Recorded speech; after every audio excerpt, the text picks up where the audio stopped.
হালকা শীতের আমেজে সোনালি রোদের সাথে সমস্ত বন্ধুদেরকে জানাই সুপ্রভাত।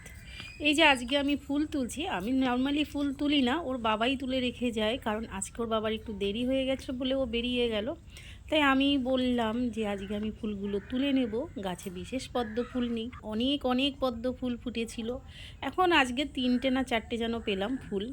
এবার বাকি ফুলগুলোও তুলে নিই। অপরাজিতা, সাদা অপরাজিতা, নীল অপরাজিতা, কোনো ফুলই নেই, 2-4টে করে সবই ফুটেছে। ওদিকে আছে লঙ্কা জবা, পুনে জবা, মোটামুটি সবই তোলা হয়ে গেছে। কিছু কিছু মানুষ মনে করে কি এই গাছগুলো এমনিই হয়, এদের পেছনে কোনো খাটাখাটনি নেই, এদের পেছনে যত্ন করতে হয় না, কিছুই করতে হয় না। হ্যাঁ, কিন্তু গাছ যারা ভালোবাসে, যারা গাছ লাগায়, তারা জানে একটা গাছের পেছনে কত খাটতে হয়। তো যাই হোক, সেটা তাদের চিন্তাভাবনা, তাদের বলার ধরন, কিন্তু আমার তো ভীষণ ভালো লাগে। ছোটোবেলায় আমি আর আমার দিদি আমার বাপের বাড়িতে প্রচুর গাছ লাগাতাম। তো আমার হাজব্যান্ডও ওরকম হয়েছে, আমার সঙ্গেও সে